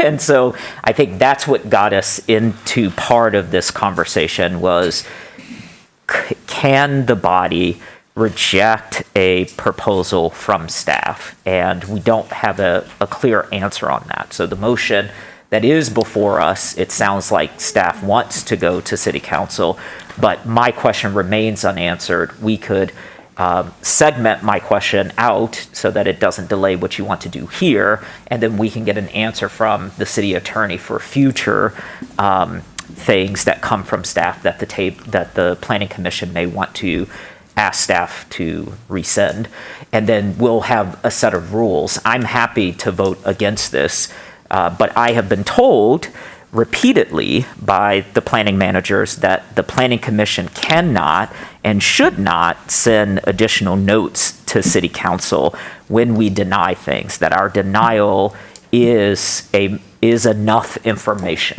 And so to your point, Councilmember Dish, I think staff will have to justify what they are doing at your table if we take this motion up and deny it, as opposed to us, because I've been told we should not do that. Planner Jalil. I was going to say the body is postponed table. That's fine, but that implies it should come back because you want to see some sort of changes. And I am honestly at this, prior to Councilmember and Commissioner Dish saying, I was unclear about what you actually wanted me to do. If you want to have a discussion on that, can give you some talking points. But the minutes of all the meetings go to the council and as staff, and when we transmit our items and we write up a summary, we explain either why they supported something or why they recommended denial. And that should help the council understand maybe why it was denied, what was wrong with it, maybe what you would want to see for it. And the minutes go with them so they can see for themselves about, well, what was it? I think that Councilmember Dish did just now explain a little bit better, but before then what I was going to explain, I am unclear about why the downzoning. Is it because you don't, and if you want to table this and to come back, then I need more information because I don't currently understand. Do you not want to downzone it because you don't want Pittsfield Village to have any more rights? You don't want them because it's them. They are the landowners. So you don't want them to have any possibility, or no, I'm saying it backwards. You do want them to have a possibility of adding commercial uses on their site. Is that why you don't want to downzone it? You want them to have full use of this corner of their property? Or is it solely because you don't want to change the TC1 district height? You don't want to move the residential boundary? Because that's but those are two very different things. One is property rights and the development that the Pittsfield Village could be losing, which is unclear if they even know they have. And one is changing its impact on the on north of it, and those maybe that's in my mind, because anyway, I don't know what then you'd wanted me to do if you postpone it. Got it. And to be clear, and the difference between table and postpone, you're 100% correct. What I really meant to say is postpone, not table. You could table, and I could second it, and there's a majority, but then we can't debate it. Right. But to me, it sounds like we'd rather just actually go to a vote and not postpone this at this point. So can we just get a vote just to get out of the motion of postponement? Is that? Of the tabling. So we should vote that down. Exactly. Okay. So can we do that just to get out? Because right now we're in the table motion right now. So can I just do a voice vote? You can. Yeah. Okay. All those in favor of tabling? All those in favor of declining the tabling? Aye. Okay. Aye. Okay. We're now back in the original. Yeah. So okay. Yeah. There is such a thing. Yeah. Okay. So now we're back in the original motion. Yes. Okay, so. Councilmember Dish. Okay, so I think that if it's fine to, I totally withdraw what I said about how denying this would be confusing. But if the Planning Commission wishes to deny this, it would be helpful to articulate the answer to the question that Ms. DeLeo posed. And then Again, it would be helpful for staff to provide for council, either in response to a question, blah, blah, blah, just how, either just how much we do not want to deprive Pittsfield Township of rights that they do not know that they have, or what is the big deal? Let me just put it in very plain language about moving the residential boundary.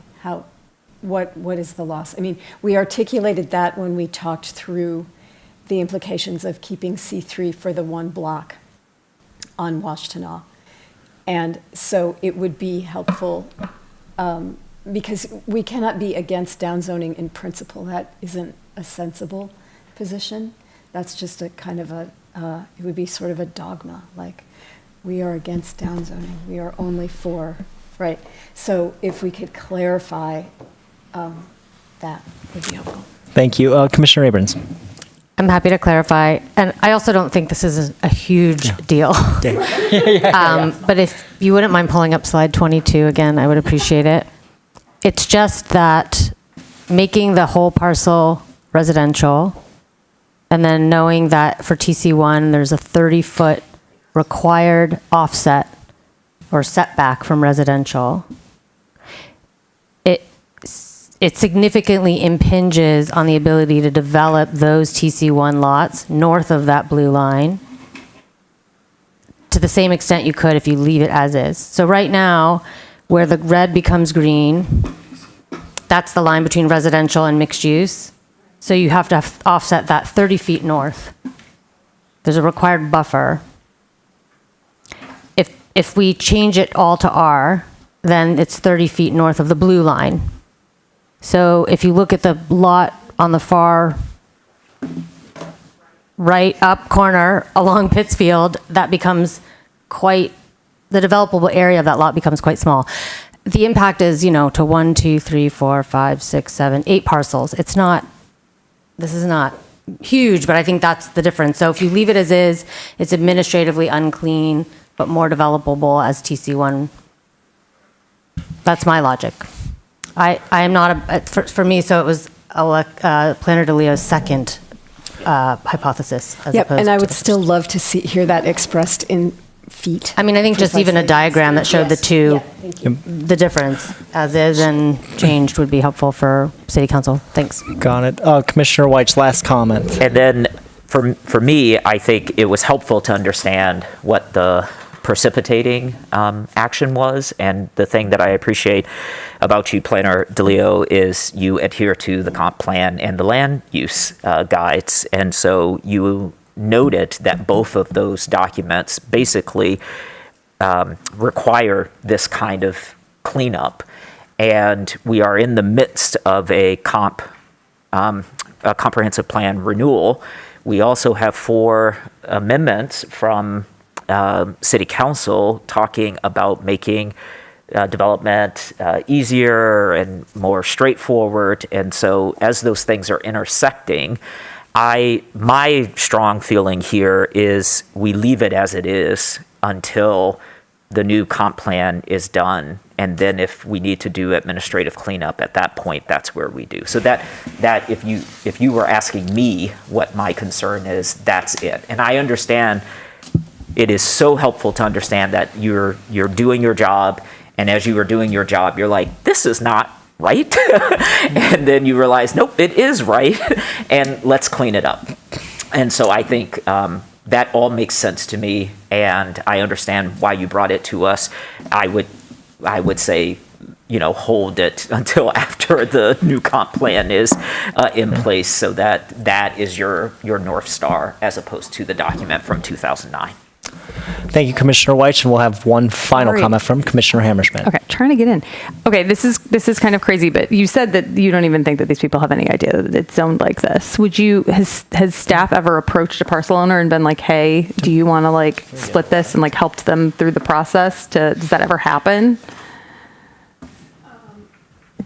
This situation has not happened in my tenure or my career.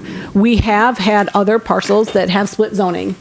But it's usually a commercial property, and the split zoning is for some sort of commercial and then a P parking district, which was historically used as a buffer. And then we work with that professional developer on putting forth a rezoning application. So like they are much more aware of the implications. This is the first time that I personally have come across sort of a residential property having split zoning. I see that there's pros and cons to each way.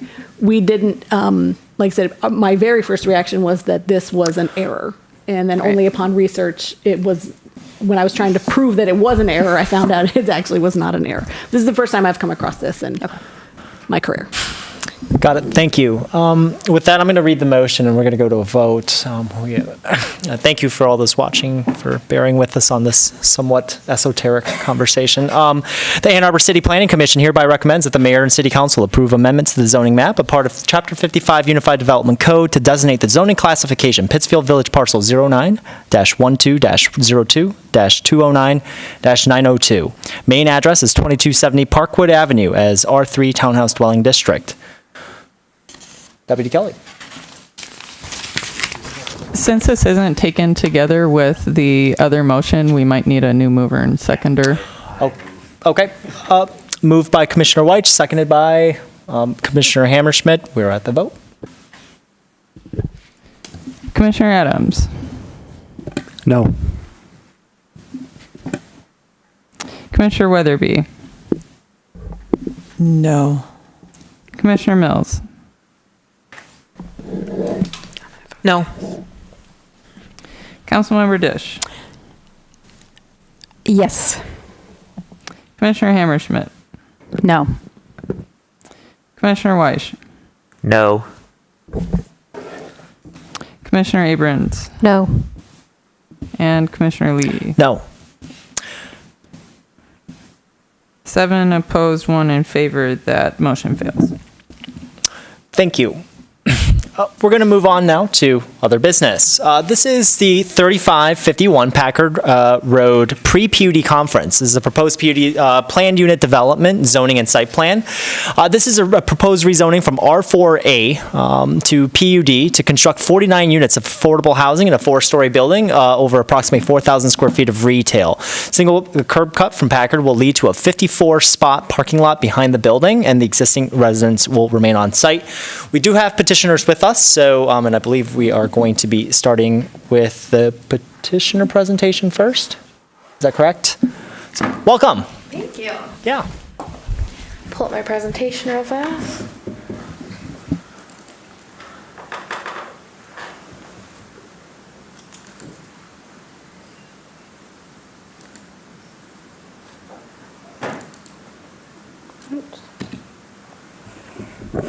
Okay, thank you everyone for your time. My name is Maya McCallum. I'm with MHT Housing. I'm representing them today for Packard rezoning proposal. And so I'm going to do a little project team breakdown. As I said, we're the co-developer, MHT Housing, Van Fox. Co-developer is Issa Properties with Rodney Issa, right behind. General contractor, architect would be Concept Design Studios, Kyle Osterhart. And then general contractor, MHT Construction, Van Fox. Engineers, Atwell. Chris Rother is right behind me. And then Todd Pasco. And the managing agent would be MHT Management, Van Fox again. So a little bit about who we are, and we have 33 years of experience. We own and manage 62 properties. We also have third-party management of 89. Just within 2023 to 2024, we've had 10 closings, over 500 employees. Our properties span from West Michigan all the way over in East Michigan. We have a large portfolio in the Detroit area. We're also in some small parts of Indiana. But really what makes us different is we're a nonprofit, and we really commit to our communities that we work in. We have food pantries, eviction diversion plans, some are community cleanups, and our taxes are all paid in full. And a little bit about Issa Properties. They're a family-owned business, and they do residential property management. They also manage medical offices, strip malls, shopping centers, shopping plazas, schools, and manage charter schools.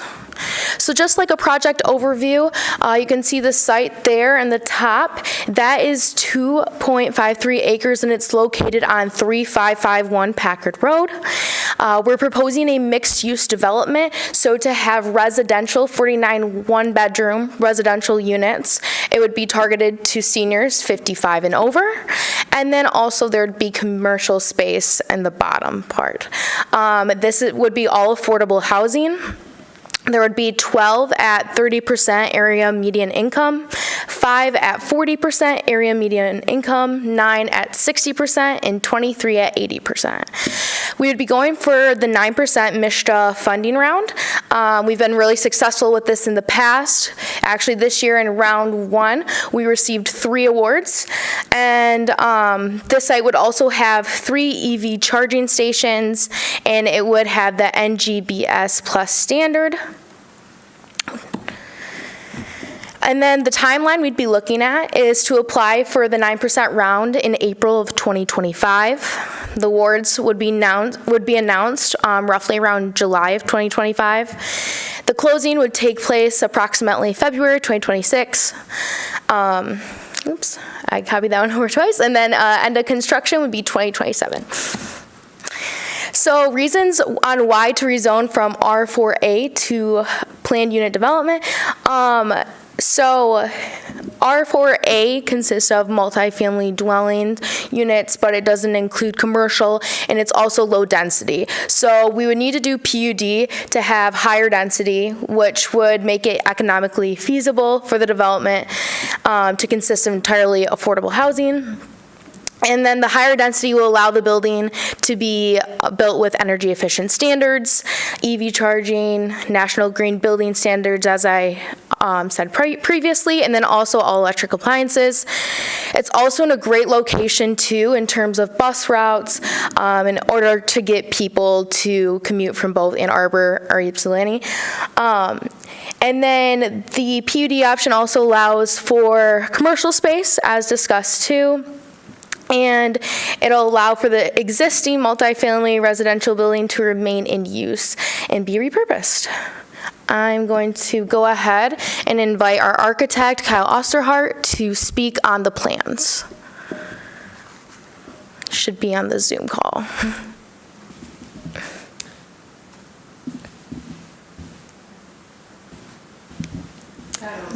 Kyle's in the process of being promoted. They need to accept the promotion to panelist. Yeah, perfect.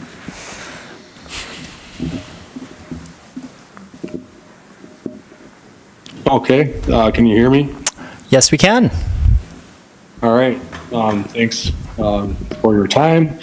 My name is Kyle Osterhart. I'm with Concept Design Studio. I'm an architect, and I work with MHT Housing across the state on many of their developments. This development specifically, we are proposing a 4-story new building, approximately 11,455 square foot per floor. Sorry, it's asking for a video, which I don't want it to do. So it is an 11,455 square foot per floor, new construction. The first floor would be commercial, and on the front facing commercial and office on the frontage facing Packard, with residential in the back, and then the upper 3 floors would be all residential, all 1 bedrooms, all 650 square feet to meet the MSHDA design standards, and that way we can meet all of their design standards within the unit design. The heating systems, we would be in all electric style heat pump within the units for this building. As Maya mentioned, the NGBS is National Green Building Standard. We would be pursuing the plus option, which would therefore put us into a design requirement of meeting the DOE zero energy version. I think they're on 10 now. By the time this is designed, it might be 11 or 12 of them. They update it every year. So it's a high energy threshold standard and zero energy ready, not zero energy, but zero energy ready. So the site has an existing 2-story building on it that is occupied. The plans for that are not really determined yet, but Mr. Issa has some ideas on that. The exterior materials of the building, like I mentioned, it was going to be 4 stories. First floor would be more of a storefront appearance for that retail area, and then the upper 3 floors would be a metal siding with vinyl windows and efficient building materials and windows to ensure that we do meet that zero energy ready requirement. If there are any other questions, I would be happy to answer them. Thank you. Cool. Thank you. I'm not sure if we were supposed to see some of the images, but This is our only site plan right now. We're really preliminary. Yeah. got it. Perfect. Thanks. Is that the end of the petitioner presentation? Yep. Great. Thank you. And then with that, I think we move on to staff presentation. Yes, that's me. Yeah. Planner Kowalski and Planner Shake. Yes, good evening. So it was a pretty good summary that was just presented to you, but I'll go through just a quick little bit background of what we looked at. So again, as with any PUD, we first examine, what zoning districts will it fit in? Does it fit in the existing zoning district? Clearly, it's already covered the density that they're proposing actually would, for just residential wise, it would fit under an R4E zoning. However, issues with the R4E, of course, it does not allow mixed uses. It would solely be residential. One of the other big takeaways from that is, obviously, as you've heard, they're pledging basically 100% affordable housing at this location. R4E would not guarantee that. So with the PUD, we have the ability, obviously, to require this as is required to a certain degree as a public benefit, but they are going above and beyond that with 100% affordable housing. So really, that would be the challenge with kind of finding any zoning district to fit in there. The uses ultimately of the existing structure that's on there, that can be determined a little bit later down the line. Again, I know the owner is still going through some options in there. That would be something that obviously, if and when this would come back to you, that uses would have to be at least outlined in the sense that we would want to build that into any supplemental regulations so that in the future, they don't have to go back for rezoning to use that. Like, they can continue using it for residential as long as they want, but the options are there to go back and convert it to whatever use they may want in the future. So again, obviously one of the main benefits that we see right now is the provision of 100% guaranteed affordable housing with this. Just a couple issues that we wanted clarity on, and they actually covered some of it tonight regarding some of the sustainability elements. So she did cover that in that presentation there. That's where we wanted a little bit more clarification on. As well as we did have a little bit of concern of the parking layout to help explain, justify that ultimately. And there's ways, again, that can be shifted, deferred, whatever may be. We can build things within the supplemental regulations. And again, ultimately, as we get further along, they may have more exact specifications on what the parking needs may or may not be. And I think that kind of covers the issues of our concern, which were relatively minor. In general, staff was pretty supportive of the project, just clarifying a couple of additional items. And that covers it for now, and we definitely are available for any questions. Perfect. Thank you. Thank you. Thank you, Planner Kowalski. And seeing that this is a pre-PUD conference, there actually isn't a public hearing associated with this, so we're going to actually dive right into discussion. Commissioner White, kick us off. So one, I just want to note, here is another PUD that we're seeing for an affordable housing because our existing zoning won't actually achieve what we want to. So I just want to note that. Again, we had a good conversation with the comp plan subcommittee about this when we looked at the Maple Road development. So couldn't we achieve this in office, except for the affordable housing? I don't know the FAR numbers, so I haven't. We did not do a comparison with the office district, but you couldn't have commercial in the office. Yeah. So I know they mentioned a little bit of office. I think probably the office you mentioned is kind of administrative office. I'm sure just managerial. So, but the office zoning Would allow residential. It would allow residential up to 6 stories, right? Or 55 feet. 55 sorry. feet, so probably Right. 4 maybe. So it would 4.5. fit their height requirement, Yes. and you would be able to do your commercial on the first Not floor. not an office, no. There'd be no the commercial. You could only do office and residential. Okay. Yeah. Okay. So it would be helpful. I think I have a question around like why we can't do what they are bringing to us in our existing zoning, and they have to go to a PUD, because I just feel like this is the third one. Yes. Like almost back to back, where someone is coming and we're close to a zoning but not close enough, and therefore it has to go into a PUD, which feels a little more Yes, it does. involved. But again, one of the key features that we look for the PUD, unfortunately, is the guarantee of affordable housing. With any other zoning they're district. building. Right. There is an enormous amount of parking here. It is all parking and a little bit of housing. So if this comes back as a PUD, that's going to be my first thing is just please, please, please, please get rid of all of that parking. Either make it open space or put more residential on there. I know you have to build your capital stack to see if you can build it, and so your awards will determine what you can build here, but that is a lot of parking. So those are my initial thoughts. Thank you. What are your thoughts? Comments out via Commissioner Mills. I was similarly thinking, usually we have to beg people to put commercial into residential. And I'm curious that jumping through all the hoops for commercial in this particular, and all the hoops being doing the PUD, I'm just really curious about what's intended there. While there is some commercial activity along the corridor, it's behind a gate. And I don't know if that's intended to change, but like I actually had to look it up because it always seems like I don't know. I'm curious about the commercial component here.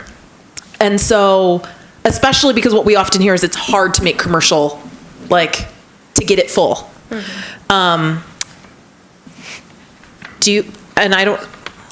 So that's one of the reasons. Like, I get that that's the thing why you can't do R4E, and why it wouldn't work as office.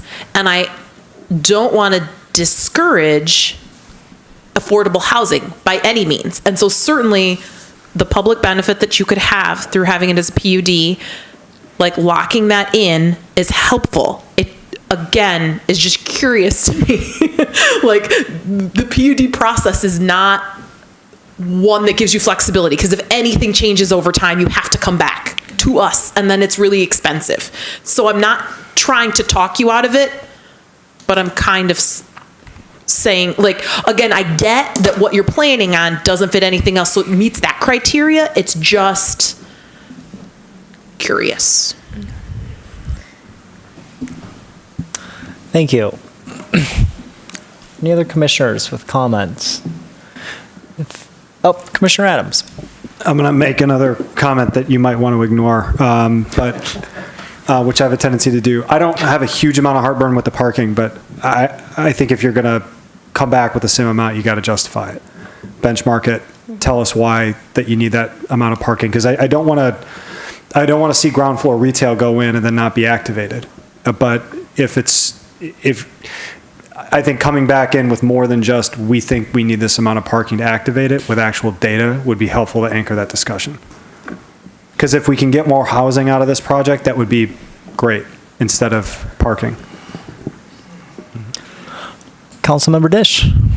Yeah, I'm really going to just follow on the same theme, but there is, in your report, you suggest that the proposed development enhances the walkability of the existing neighborhood, and it is hard to see how that would be true with the amount of space that's devoted to parking here.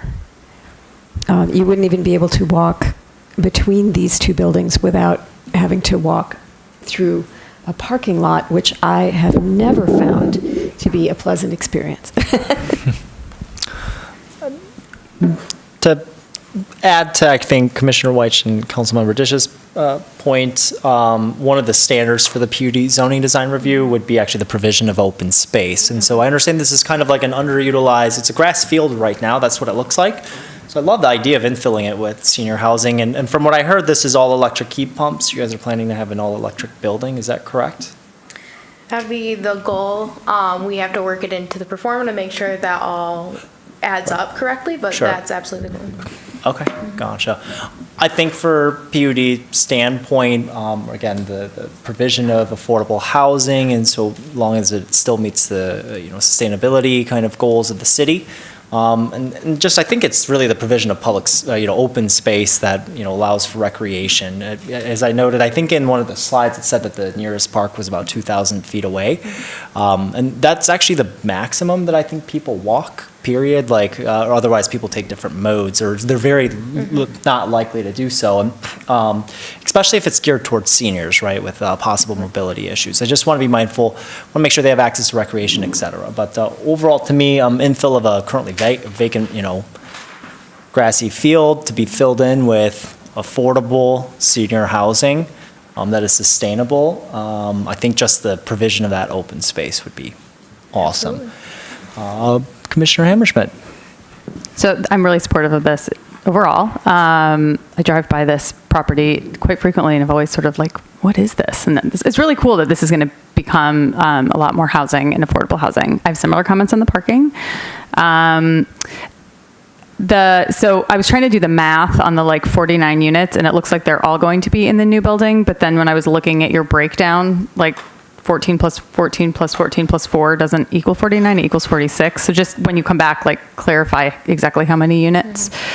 And I guess just back on the commercial component of it, which is great if you can get tenants, which we have heard, we've had, property owners come to us, and I'm thinking specifically of the George, to convert commercial into residential because they're having trouble filling it. I don't know if this is possible in the design, but if there's a way to sort of design that commercial space so that it could be easily retrofitted into residential if commercial just wasn't working out, you might just want to explore that. But thank you for bringing this to us. Absolutely. Commissioner Weatherby. Yeah, I would agree again on the parking. It just feels like a lot of parking.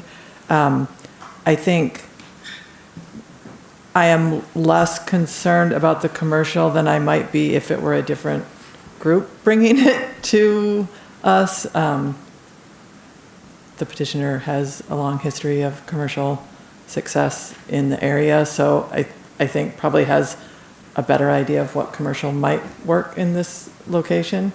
I do have similar concerns of right now it's a big fenced-in area, and I'm assuming that won't be true going forward. One of the things that I would like to see, and I don't know what's possible or what's not possible, I'm just looking at the map here, but things like community gardens, connections to the Pioneer Memorial Park, so that there are some connections, because otherwise it's pretty isolated and fronts on Packard, and actually that neighborhood is a nice neighborhood in the back. So whatever kind of connections could be made as part of the kind of green space and would be, I think, positive. Thank you. Any other commissioners with comments, feedback?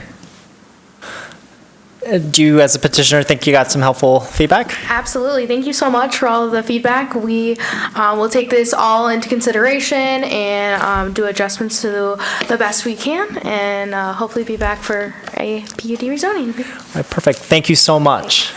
All right. Great. We're going to move on to, thank you for coming. Yep. And then we're going to move on to other business. This is actually we're going to review our schedule, and this is the meeting schedules / meeting cancellations for the June 11th working session and the July 2nd regular session. So Deputy Kelly? Sure. We queried the Planning Commission members for whether or not there would be a quorum on the 7/2 meeting, and it looks like there may not be a quorum for that meeting as it falls around city holiday, 4th of July. So we recommend canceling that based on your attendance and where the date falls. Also, currently we have no petitions scheduled that are ready to be reviewed yet in July. So I don't even have any that I would be moving to a new agenda. So that gives me some comfortability too. The 6/11 working session is normally when we would have advanced some of these types of presentations around pre-PUD petitions and so forth. But since those we've had space on your regular sessions, we don't have any current agenda items for the 6/11 working session. So that was a proposed cancellation. Thank you. We'll just move into discussion and a motion. Yeah, Commissioner Abrams. Just one other thing, I noticed that on my calendar, at least, the October 15th meeting, my calendar invitation is for the 16th currently. So maybe we could make a note to update that. I will bring that up with our administrative staff tomorrow. Thank you. Any oppositions to this? Any other discussion items? Okay, well, I think do we have to vote on it to cancel it? Yes, we would need a motion to cancel with the mover, seconder. Okay, got it. Do we have a motion to cancel? Okay. Moved by Commissioner Weatherby, seconded by Commissioner Mills. All right, we're going to vote to cancel June 11th working session and the July 2nd regular session. Voice vote. All those in favor say aye. Aye. All those opposed? Motion carries. All right, we're going to move on to section 11 of the agenda, which is public comment. This is a second opportunity for individuals to speak up to 3 minutes on any issue. We'll first hear from those present and then remote participants. To speak remotely, please press star 9 if on the phone or use the raise hand feature in Zoom. For phone access, please call 877-853-5247 and enter meeting ID 977-6634-1226. City staff will select callers by the last 3 digits of phone number or by name if available. You'll hear an automated announcement when it's your turn to speak, and please ensure you're in a quiet area and mute any background noises. For all participants, please state your name and address at the beginning of your comments. And do we have anybody present that would like to address the commission? Am I allowed to ask a question? Yeah. You have 3 minutes. Sure. Thanks again, Zach Weiss with BESTAC, 2424 East Stadium. Just wanted a clarification on the TC1, one of the regulations, the 100-foot residential buffer.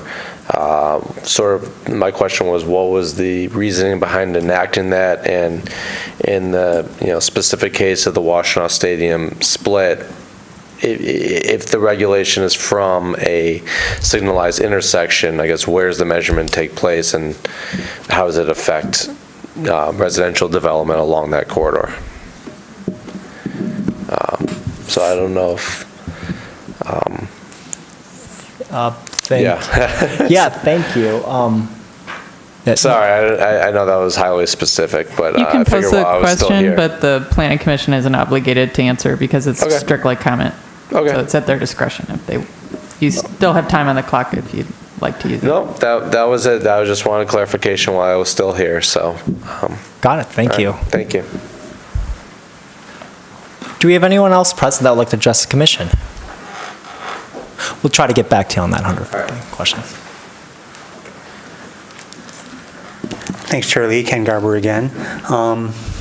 3551 Packard still up on the board. Sounds like a great project, but I agree on the parking stuff. I hope they come back with less, but otherwise, a really welcome PUD, in my opinion. I guess the last item on your agenda before adjournment is commission proposed business. I guess I'm going to come to you with a public proposed business here. This is something I brought up on May 7th. I don't know, again, you don't have to, you're not supposed to answer me, but think about this. This is about section 518.4D in your UDC, exception to height limits. I'm just back from the citizen participation meeting for 611 Church. This is the 19-story building between Church and Forest, just south of South University, and they took advantage of the 30% height exception based on the sustainability component, which is defined in the UDC as when and where a solar collector covers at least 60% of the building footprint area on a site, and the electrical panels of the building have capacity to solely power the site by electricity, including any conduit and other necessary infrastructure for future conversions, if complete electrification is not achievable at the time of initial construction. So, yeah, there's putting up some solar panels. It doesn't amount to really much in terms of the demand of the building, a building that high. And they're making it electrification ready, but it turns out all that is enough conduit to, in theory, put in a rooftop electric heated boiler. But when pressed, they agreed that that isn't the ideal heating solution, all electric. You want to go with a VRF, a variable refrigerant flow system, which is a completely different system in terms of the guts of the building. You'd be running heads to individual units. You wouldn't be using a boiler system or a forced air system like you would with furnaces. So they agreed that it was pretty unlikely they would ever make this conversion, but they're sort of doing the genuflecting to meet the letter of the UDC and getting the extra 30% in height. So what I would like to see is that definition of sustainability component for the 30% height exception revisited and call for electrification itself at the time of construction, and affordable housing component, which I guess is 15% of units and 60% AMI. So that's my public proposed business for tonight, and thank you for taking it into consideration. Thank you, Mr. Garber. Do we have anybody else that would like to speak at this time? Seeing no one, do we have any remote callers? There are no raised hands right now. Thank you. With that, I will close public comment. We are moving on to the next agenda item, Commission Proposed Business. Is there any Commission Proposed Business? Commissioner Weich. At the recommendation of the Deputy Planning Manager, I'd like us to look again with our comprehensive subcommittee at this PUD that just came in and why our existing zoning would not allow this and why they have to go to a PUD. And then having heard what Mr. Garber just said, I was looking in the UDC. 518.4 defines part of it, but it doesn't address the part where he is. So if we do pick this up, can staff at least acknowledge where the height limit definition is for the solar? Because it's page 93. It's not defined in this section. It's defined in another section. And so if we do look at what Mr. Garber is referring to, we just need the reference point of where the actual solar is defined and how it intersects with 518.4D. Commissioner Abrams. Do you mean where sustainability component is defined? So I went to look for what he just said in the UDC based on the code he gave me, and I couldn't find it there. And then Commissioner Mills says, this is it, but the definition of the solar is in another section of the UDC. So I think sustainability component's in the definitions at the end of the terms, Right. but I think what you're pointing out is that that's confusing, and so Yes. we should include it here? Yes, Okay. or at least reference it so Okay. that we would know how to address what we are currently hearing. Got it. Because it's not. Got it. You have to go find it. Got it. So, understood. Any other Commission Proposed Business? All right, seeing none, I'm going to move to the last item on the agenda, which is adjournment. Moved by Commissioner White, seconded by Commissioner Mills. We are, all those in favor, say aye. Aye. Any opposed? Please move very quickly. We are adjourned. Thank you. But I didn't get